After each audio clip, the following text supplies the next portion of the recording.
economic disaster that was created by Joe Biden. With that, I will take your questions today, and in our new media seat, we have Bev Turner, who works for a new outlet, a UK outlet, but based here in Washington, D.C., GB News. Bev, thank you for being here today. Why don't you kick us off? Thank you, Caroline. So the clock is ticking on the Friday deadline by which the BBC must retract and apologise for their malicious edit of the President in the documentary shown last year. The recently resigned Director General of the BBC yesterday described the organisation as the very best of society and blamed the enemies of the BBC for this outcome. Also yesterday, a senior government minister launched a fierce defence of the channel in the House of Commons, saying that the broadcaster remains a light on the hill for people all over the world. So, does the President feel that the network is taking this situation seriously? Does he believe that they've shown sufficient regret? Does this strain the relationship between the President and the Prime Minister? And given that the organisation is publicly funded, is the President prepared to bankrupt the BBC in his pursuit of truth and justice? Well, thank you, Bev. There's a lot of questions in one there. I will say I know the President has a very good relationship with Prime Minister Starmer. You have been there, you've seen them in their interactions, you've questioned both leaders in your time joining us when we've gone to the United Kingdom a few different times now. However, he has always been very frank when he disagrees with leaders, even whom he has a good relationship with. And the BBC, being a fair news organization, is definitely an outlet I think these two leaders would disagree. The President has made it very clear that this is a leftist propaganda machine that is unfortunately subsidized by British taxpayers, and he thinks that's extremely unfortunate for the great people of the United Kingdom and Great Britain. And I think that the President was deeply concerned by the editing, the purposeful and dishonest editing of his speech that was so clearly fake news, and he rightfully dubbed that term many years ago, and this is a classic example of that. We see it in the United States all the time. We see it now in the United Kingdom. As you know, the President's external legal counsel has filed a lawsuit against the BBC. We expect that to continue, and whether they apologize or not is up to them. Thanks for being here, Bev. Ouija. Thank you, Caroline. Sure. I have your statement about the new Epstein emails that have been released by House Democrats. Separate from why you believe the emails were made public, can you address their substance? Did the President ever spend hours at Jeffrey Epstein's house with a victim? These emails prove absolutely nothing other than the fact that President Trump did nothing wrong. And what President Trump has always said is that he was from Palm Beach, and so was Jeffrey Epstein. Jeffrey Epstein was a member at Mar-a-Lago until President Trump kicked him out because Jeffrey Epstein was a pedophile and he was a creep. And this email you refer to with the name of a victim that was unredacted now and has since been reported on in this room, so I will go ahead and say it, Virginia Giuffre. And it was CBS's own reporting, Ouija, that recently wrote that Miss Giuffre maintained, and God rest her soul, that she maintained that there was nothing inappropriate she ever witnessed, that President Trump was always extremely professional and friendly to her. And so I think it's a question worth asking the Democrat Party, and you should all go ask them after this briefing, of why they chose to redact that name of a victim who has already publicly made statements about her relationship with Jeffrey Epstein and is unfortunately no longer with us. Mary. Thank you, Gillian. Two questions on this. In the interest of transparency, why not just go ahead, release the full files on Epstein, get this all over with? This administration has done more with respect to transparency when it comes to Jeffrey Epstein than any administration ever. In fact, this administration, the Department of Justice, has turned over tens of thousands of documents to the American people.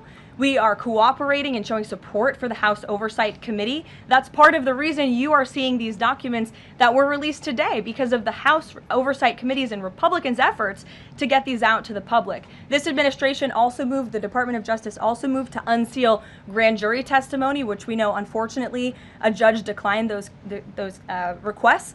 So this administration has done more than any, and it just shows how this is truly a manufactured hoax by the Democrat Party for now they're talking about it all of a sudden because President Trump is in the Oval Office. But when Joe Biden was sitting in there, the Democrats never brought this up. This wasn't an issue that they cared about because they actually don't care about the victims in these cases.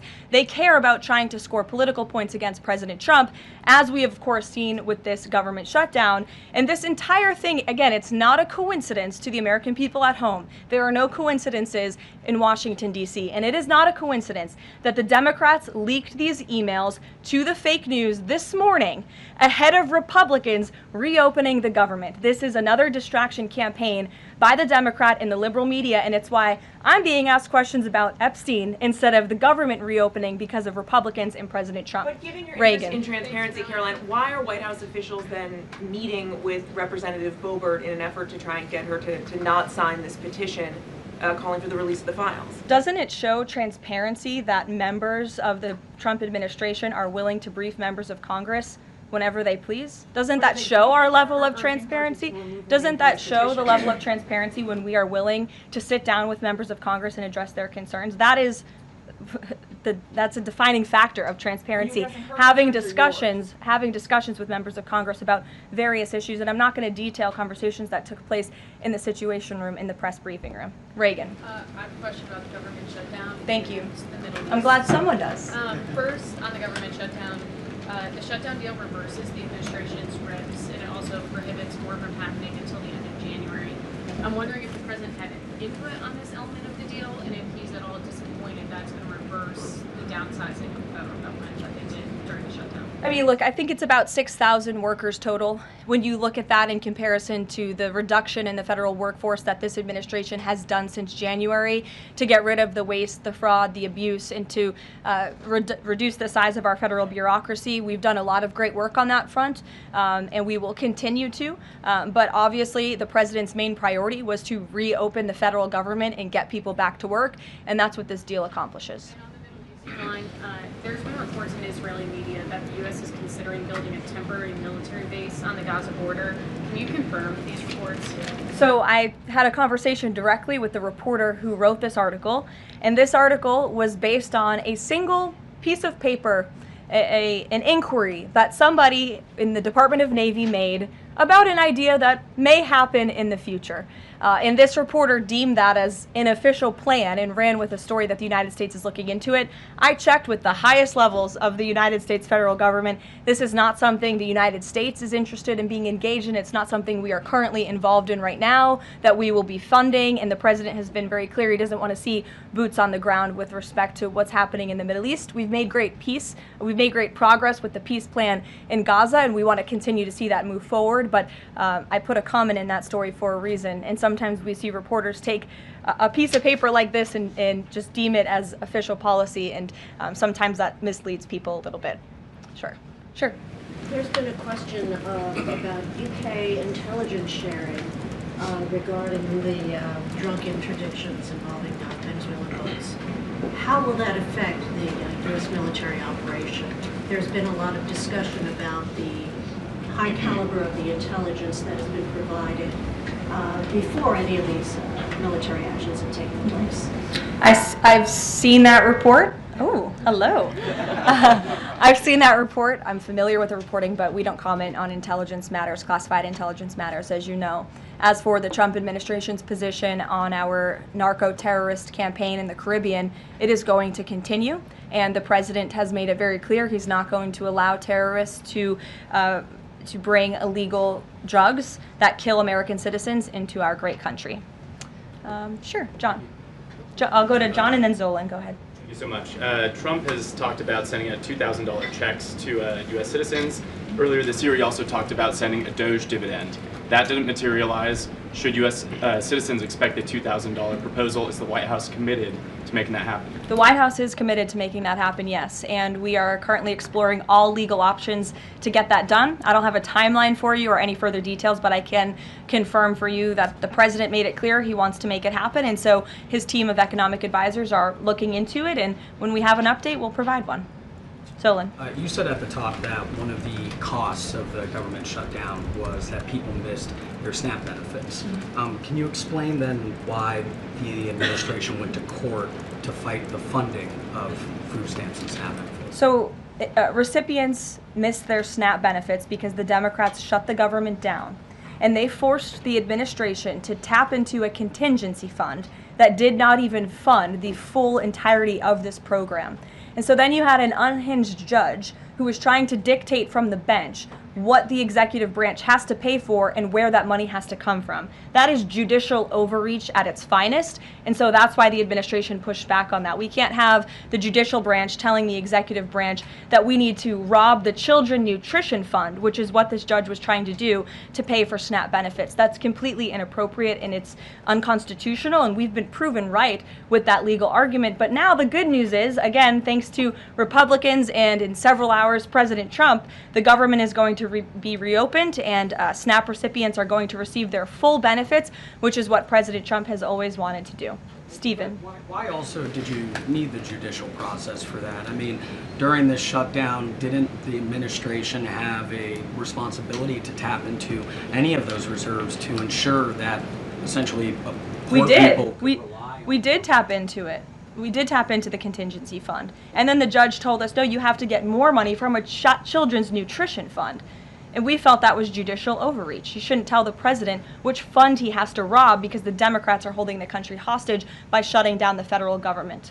Can I just Stephen, ask go as ahead. well, if the president is considering a pardon for Ghislaine Maxwell? Again, he's answered this repeatedly. It's not something he's talking about or even thinking about at this moment in time. I can assure you of that. Stephen. Caroline, I've got two questions about New York for you. Sure. First, You always do. On brand for the New York Post. Mayor-elect Mamdani, he said that he plans to reach out to President Trump and that, quote, this is a relationship that will be critical. Does the White House have a response to this planned outreach? It's the first time I'm hearing of it. I'll let the president respond himself to that comment by Mr. Mamdani. My second question, Jack Schlossberg, the grandson of President Kennedy, announced today that he's running for Congress.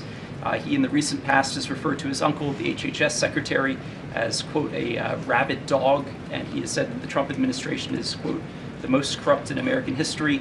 Does the White House have a comment on this sort of comment from a rising star in the Democratic Party? I don't even think such ridiculous comments are worth responding to. Obviously, those things are not true. And Secretary Kennedy is doing a phenomenal job bringing transparency and the gold standard of science back to our healthcare system. Eamon. Thank you, Caroline. The president's hosting a number of Wall Street CEOs for dinner tonight here at the White House. Can you give us the names of the CEOs who are going to be here and give us a sense of what the president's message to Wall Street is going to be tonight? I don't have a full list for you in front of me, Eamon. I know you've reported on some names and we've helped you navigate whether those names were truthful or false. But I know the president actually plans to bring some of you into the dinner tonight. So you'll see for yourself in several hours if that's okay with you. And there's been some reporting that the White House is frustrated with Bill Pulte and the rollout of this proposal for a 50-year mortgage. Can you tell us if the White House is frustrated with that rollout and if the White House still supports the idea of a 50-year mortgage for Americans? This is a proposal that the president himself has commented on. I would refer you to the president's statements, and it's something that the administration is discussing and seriously looking into. Sure. Thanks, Caroline. Danny, and then go ahead. Thank you. Some Democratic members of Congress have invited Britain's former Prince Andrew to testify on the Epstein scandal. I was just wondering if President Trump thinks that former Prince Andrew should indeed come and testify to Congress on that. I haven't spoken to him about that specific matter, but I can ask him and get back to you. On the government shutdown, the president and House Republicans have made clear they were not going to negotiate health care strategy or policy while the government was shut down. Now, assuming that it reopens tonight, is the president intending to invite any Democrats over to have negotiations over these subsidies or any other plan to bring down the cost of health insurance? I will just add that, as you pointed out, the Democrats were holding our country hostage to try to negotiate on a healthcare system that they created. Obamacare, as it's famously called, is a system the Democrats created. It is a broken system. It has driven up healthcare costs dramatically in this country.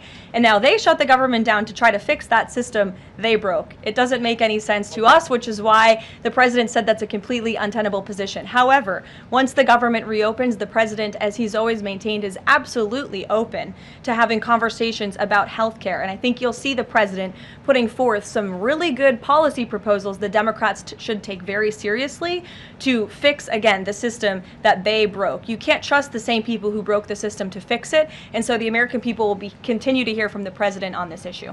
Follow up on the question about the $2,000 payments off tariff revenue. The president had also talked about using tariffs to bring down the national debt. Would this be in lieu of that? Like this is now the new way to maybe to use that tariff revenue? No, the president put out a statement on this clarifying he wants to do both things with the tariff revenue that he's bringing into this country. Trillions of dollars are expected to continue to pour in, and it's part of the reason that the Supreme Court case is so vital for our country's future, to restore our manufacturing industry in this country, to protect our national security, to continue to allow the president to use tariffs as leverage to negotiate economic deals that are good for our national security, and that revenue can then be used for various reasons, to pay down our debt and also perhaps to give these rebate checks back to Americans, which again the White House is exploring the legal options of how we can get that done. Catherine, go ahead. Caroline, Viktor Orban said this week that President Trump has promised Hungary some kind of financial shield.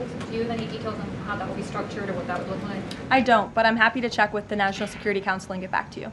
One more. You recently said you'd check with President Trump about why he needs to get an MRI on his recent trip to Walter Reed. Do you have any more detail on that? I do, and I'm glad you asked.